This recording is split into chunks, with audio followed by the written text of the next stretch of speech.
Bismillahirrahmanirrahim. Assalamualaikum warahmatullahi wabarakatuh. Apa kabar semuanya hari ini? Alhamdulillah kita selalu diberi kesehatan dan lindungan oleh Allah Subhanahu wa taala. Apakah semuanya hadir? Alhamdulillah semuanya hadir dan bisa mengikuti pembelajaran hari ini.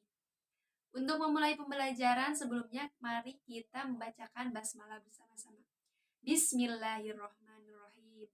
Dilanjut dengan membacakan surah Al-Fatihah bersama-sama. A'udzu billahi minasyaitonir rajim. Bismillahirrahmanirrahim. Alhamdulillahi rabbil alamin. Arrahmanirrahim. Maliki yaumiddin. Iyyaka na'budu wa iyyaka nasta'in. Ihdinas siratal mustaqim. Siratal ladzina an'amta 'alaihim ghairil maghdubi 'alaihim waladdallin. Amin. Alhamdulillah pembacaan surah Al-Fatihah telah selesai. Langsung saja kita mulai pembelajaran kali ini. Untuk kali ini kita akan mempelajari materi tentang urgensi dan fungsi mempelajari sejarah Islam. Diharapkan peserta didik setelah mempelajari materi ini, kalian dapat mendeskripsikan dan memahami urgensi dan fungsi dari mempelajari sejarah Islam. Sejarah merupakan bagian penting dari perjalanan sebuah umat. Keberadaan sejarah merupakan bagian dari proses kehidupan itu sendiri. Oleh karena itu, tanpa mengetahui sejarah, maka proses kehidupan tidak akan dapat diketahui. Melalui sejarah pula lah manusia dapat mengambil banyak pelajaran dari proses kehidupan suatu umat dan sebagainya. Hari ini tidak akan ada tanpa hari kemarin, dan hari esok tidak akan hadir tanpa melalui hari ini.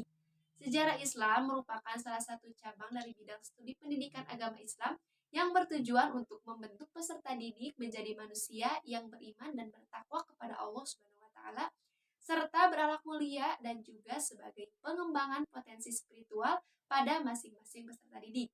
Sejarah Islam ini memiliki beberapa kontribusi dalam memberikan motivasi kepada peserta didik, diantaranya untuk mengenal, memahami, menghayati sejarah Islam yang mengandung nilai-nilai kearifan, serta dapat digunakan untuk melatih kecerdasan, membentuk sikap, watak, dan kepribadian peserta didik. Kemudian apa sih urgensi atau pentingnya mempelajari sejarah Islam? Nah, adapun urgensi mempelajari sejarah Islam secara garis besar diantaranya yang pertama, untuk melestarikan identitas kelompok dan memperkuat daya tahan kelompok itu bagi kelangsungan hidupnya. Yang kedua, sejarah berguna sebagai pengambilan pelajaran dan tauladan dari contoh masa lampau, sehingga sejarah memberikan asas manfaat secara lebih khusus demi kelangsungan hidup. Yang ketiga, sejarah berfungsi sebagai sarana pemahaman mengenai hidup dan mati. Nah, sekarang apa saja sih fungsi mempelajari sejarah Islam? Yaitu yang pertama, fungsi edukatif.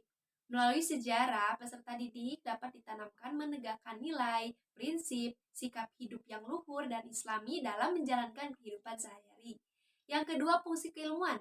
Peserta didik dapat memperoleh pengetahuan yang memadai tentang masa lalu Islam dan kebudayaannya. Yang ketiga, fungsi transformasi. Sejarah merupakan salah satu sumber yang sangat penting dalam rancang transformasi masyarakat. Kemudian apa saja manfaat mempelajari sejarah Islam? Yang pertama, dapat mengetahui kekeliruan yang mengakibatkan kegagalan pada masa lampau. Yang kedua, dapat mengantisipasi agar kekeliruan di masa lampau tidak terulang kembali di masa sekarang dan yang akan datang. Yang ketiga, menjadikan seseorang agar dapat memilih sikap dalam hidup. Yang keempat, mengambil ibrah, nilai, dan makna yang terdapat dalam sejarah Islam. Yang kelima, menanamkan penghayatan dan keilmuan yang kuat untuk berakhlak yang baik. Yang keenam, meneladani sikap positif dari para tokoh umat Islam, serta mampu mengantisipasi diri terhadap sikap yang tidak baik yang bisa menghancurkan harga diri dan martabat bangsa. Alhamdulillah materi dari awal sampai akhir telah selesai disampaikan. Mohon maaf bila ada kesalahan dan kekurangannya. Silakan kalian mencari referensi lain yang lebih lengkap dan lebih jelas karena kalian tidak cukup saja belajar di sini. Untuk menutup pembelajaran kali ini, mari kita baca doa kifaratul majlis bersama-sama. Subhanakallahumma wa bihamdika asyhadu an la ilaha illa anta astaghfiruka wa atubu ilaik. Terima kasih atas perhatiannya. Wassalamualaikum warahmatullahi wabarakatuh.